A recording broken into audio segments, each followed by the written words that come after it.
Hello, my name is Adam Ehrlich Sachs. I'm the author of the novel The Organs of Sense, which Claro has translated into French under the title Le ciel, les yeux fermés. I think the best introduction to the book is given in the first paragraph, so I'll just read that and then I'll say a word about the rest of it. So it starts like this.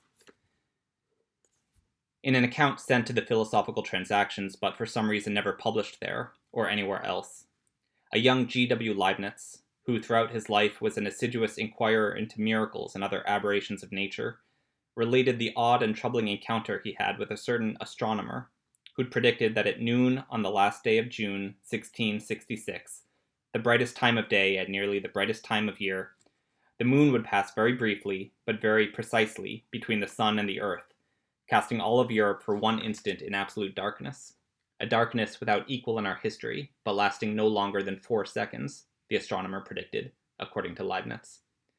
An eclipse that no other astronomer in Europe was predicting, and which, Leibniz explained, drew his notice in part because the astronomer in question, whose observations of the planets and the fixed stars were supposedly among the most accurate and the most precise ever made, was blind. And not merely blind, Leibniz wrote, but in fact entirely without eyes. There could be no question of his feigning blindness, because his eye sockets, and this much was known, were empty, wrote Leibniz, for whom this encounter seems to have both hastened and brought to a close the sole significant intellectual crisis of a philosophical career otherwise dominated by the sanguine rationalism for which it is now known, and for which, at least since the time of Voltaire, it has periodically been ridiculed. So Leibniz, of course, was the great 17th century polymath and inventor of calculus, co-inventor of calculus, who is parodied in Candide as Professor Pangloss, who, despite all of the death and destruction around him, keeps insisting that we live in the best of all possible worlds. So part of what I wanted to do in this novel was imagine the one moment in Leibniz's life when that optimism failed him, that confidence in reason failed him. So in this book, he's 19 years old. He's just been denied his doctorate by the University of Leipzig for reasons he doesn't understand, which in fact happened. He's been reading a lot of Descartes, which is kind of throwing him for a loop. And amidst all of this, he hears a rumor of a miracle, that there is an astronomer on a mountaintop in Bohemia who has no eyes, but claims to see the stars anyway, claims to see them better than anyone else, and is predicting a solar eclipse that no other astronomer in Europe is predicting. So Leibniz walks up the mountain to meet him, and the whole book takes place in the 3 hours before the solar eclipse happens or doesn't happen, during which time the astronomer tells Leibniz the story of his life and how he lost his eyes and how he claims to see the heavens without them.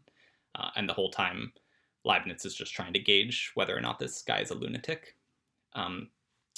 So in the story within the story, which leads on to other stories within stories within stories, that's kind of the nested structure of the book, we go to the Habsburg court in Prague of the mad Emperor Rudolf II, where the astronomer has been hired to be the mathematics tutor to the emperor's even crazier children.